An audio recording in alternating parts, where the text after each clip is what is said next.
Everyone, good morning. কেমন আছো? আমিও মোটামুটি ভালো আছি। জানি ব্লগটা দিতে অনেকটাই দেরি হয়ে গেছে, কিছু মানে 1 মাস মতো দেরি হয়ে গেছে।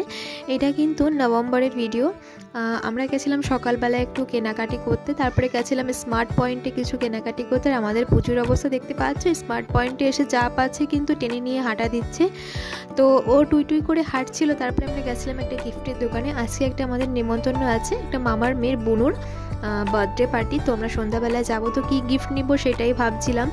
তো মাথায় আর আসছিল না, তো একটা ডিনার সেট নিলাম আমরা লাস্টে। এটা কিন্তু সন্ধ্যাবেলার দিকে রেডি সেডি হয়ে মা বাড়ির থেকে দাদা বৌদিরা এসেছিলো, আমরা সবাই রেডি হয়ে চললাম এখন ভবনেই। কিন্তু জন্মদিনটা হচ্ছিল মামার মেয়ের, যখন 1 বছর বয়স ছিল তখন করোনার টাইম ছিল, তার জন্য দিতে পারিনি। এটা কিন্তু লক্ষ্মী পুজোর আগের দিনের ব্লগ। এটা আমার ভিডিও দিতে অনেকটাই লেট হয়ে গেছে। এই যে আমরা লজে চলে এসেছি, এত সুন্দর সাজিয়েছিল বাইরেরটা বেলুন দিয়ে, ভীষণ ভীষণ সুন্দর লাগছিল।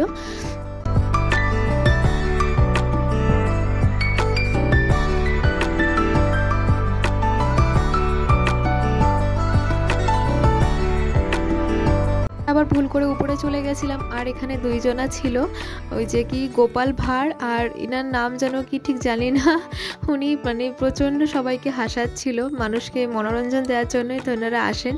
হার পড়ে পড়ে উপরে গেছি আমি, পড়ে পড়ে শুধু আমার পেছনে আমাকে খুঁচাচ্ছে, মানে এতটা ওরা পেছনে লাগছিল। আর বাচ্চাদের তো প্রতিটা বাচ্চাদের এক একটা করে চকলেট ধরাচ্ছে। তারপরে আমরা ওখানে চলে গেলাম স্টার্টারের দিকে। স্টার্টারে ছিল ফুচকা আর চিকেন পকোড়া, পনির পকোড়া ছিল, ভেজ পকোড়া ছিল। তো আমি তো সবসময় চিকেন পকোড়া খেতে ভীষণ ভালোবাসি, তো আমি চিকেন পকোড়ার কফি নিলাম।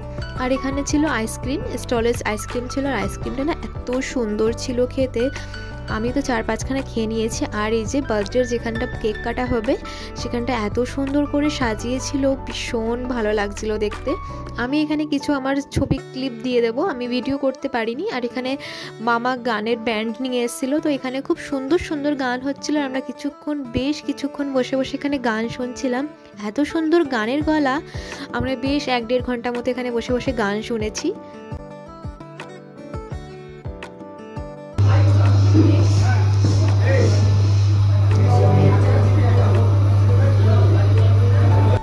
শুনে চলে আসলাম বসতে, মানে খেতে বসে পড়লাম। এই যে বোনের মেনু কার্ড, প্রচুর আইটেম ছিল, কি খাবো না খাবো। প্রথমে ছিল এখানে ভেটকি মাছের কাটলেট, তারপরে স্যালাড দিয়েছিল। খাবারগুলো ভীষণ ভালো ছিল। 2টো কাটলেট দাদা খাবে না, তার জন্য ওটাও আমি খেয়ে নিলাম। মানে এই ভেটকি মাছের কাটলেটটা এত সুন্দর হয়েছিল। আর ছিল রাধা বল্লভী, আর সাথে ছিল চানা মশলার। আমার না ভেটকি মাছের কাটলেটটাই শেষ হচ্ছিল না। তারপরে এখানে ছিল সাদা ভাত, ভেজ ডাল, মানে প্রতিটা রান্নাই এত ভালো হয়েছিল, কোনটা বলবো কোনটা বলবো না। আর ছিল আলুর ভুজিয়া। আর এখানে ছিল কাতলা মাছের ভাপা।